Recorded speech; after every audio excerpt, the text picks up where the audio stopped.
Hello, my friends. Free humanity struck a great blow against the forces of world government and tyranny 2 weeks ago when people inside the University of East Anglia in England, the chief United Nations climate research facility, leaked thousands of emails, hundreds of documents, the computer programs used for weather models, and exposed that the internal scientists knew that the Earth was actually cooling, that they had to hide the decline, and also persecute other scientists and peer-reviewed journals and studies that were conflicting with their fraudulent views. In the emails, we've now learned that they're talking to Dutch Royal Shell, British Petroleum, Siemens, and other Fortune 100 companies about creating the global carbon tax as a system to fund world government. There have been giant new developments I'm going to cover in a moment. But I want to point out that Ban Ki-moon, the Secretary General of the United Nations, in an editorial for the New York Times 3 weeks ago, stated that world government is being formed in Copenhagen, Denmark, during this 2-week summit in December of 2009, and that the global carbon tax regime would form the heart of world government as the taxation and regulatory system for this. And so I think it's important today in this update to go over exactly what is in the treaty, and also a communique leaked yesterday, December 8th, and was first published in the London Guardian, titled Copenhagen Climate Summit in Disarray After Danish Text Leak. Developing countries react furiously to leaked draft agreement that would hand more power to rich nations, sideline the UN's negotiating role, and abandon the Kyoto Protocol. I also want to go over the treaty itself, the Framework Convention on Climate Change, all 200 pages here.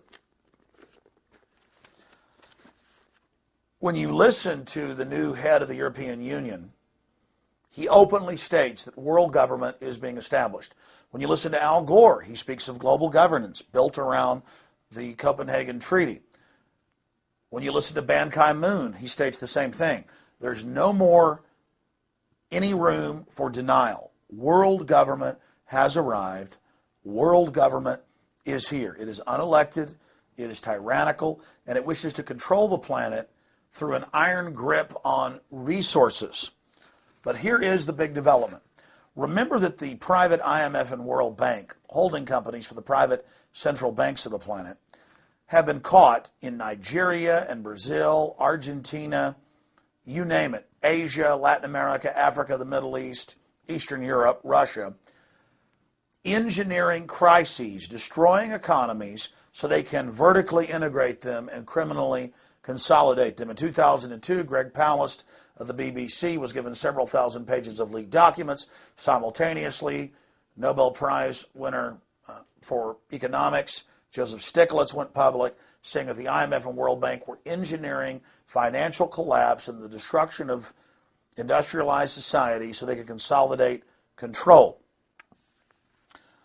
Now, in the last year or so, the United Nations and the private financial backers that control it, because the United Nations General Assembly is just a debating society, the United Nations Security Council actually holds all the power, and they admit that, told the third world, oh, you're going to get back at America and Europe and Japan that have been looting you, as if the people of those countries had done it and not the banking and oligarch elites that are based in them.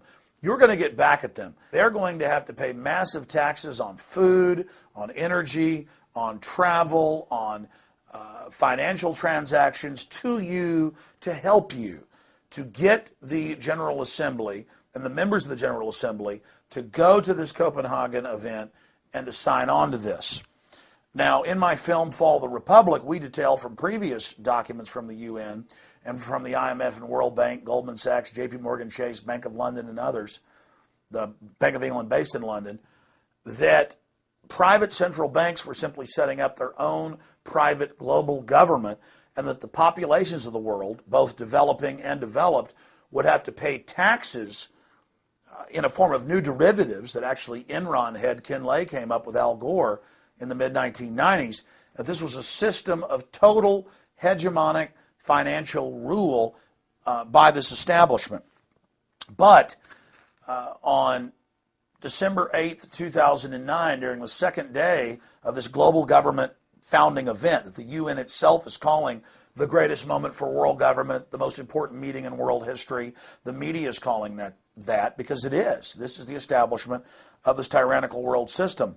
When you read the latest leaked communique that is an addendum to the treaty itself, which openly establishes hundreds of new taxes, 700 new bureaucracies, 700 plus, you learn in this draft copy that was not for public distribution, and I'm reading from the London Guardian, Copenhagen Climate Summit in disarray after Danish text link.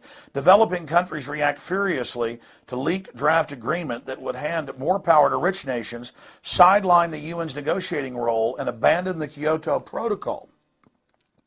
Reading from the Guardian, and they have a link to the text of the secret document. The document is also being interpreted by developing countries as setting unequal limits on per capita carbon emissions for developed and developing countries. That's what the eugenicists have always planned. That is what they have always stated, that this is really a way to freeze development in the third and developing world so that these countries can be vassals of the larger global private corporate imperium. And it continues, meaning that people in rich countries would be permitted to emit nearly twice as much under the proposals.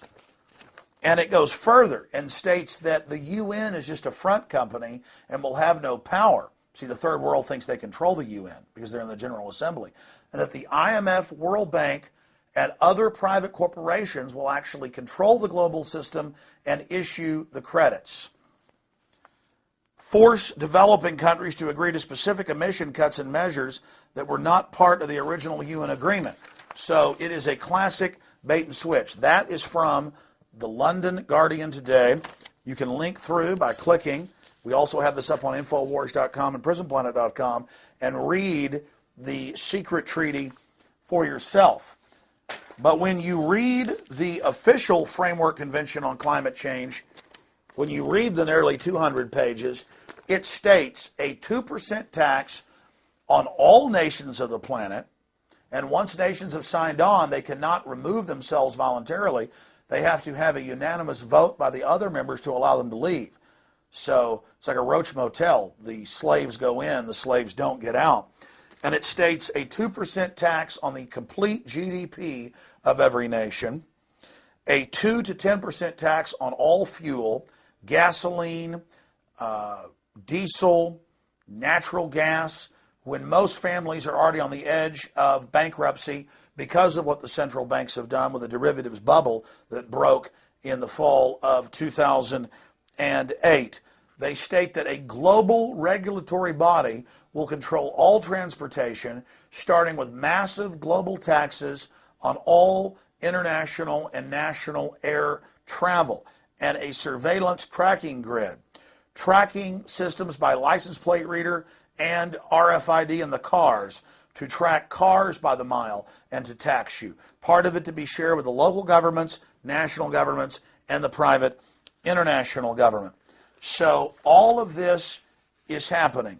All of this is in the legislation. And remember, this treaty until a month ago was secret. They wouldn't issue it to the public, but it was leaked, and they confirmed this is their treaty. A new version of the treaty came out, and it's even worse. I discussed that yesterday on the radio for a full hour with Lord Christopher Monckton, who's been one of the main people exposed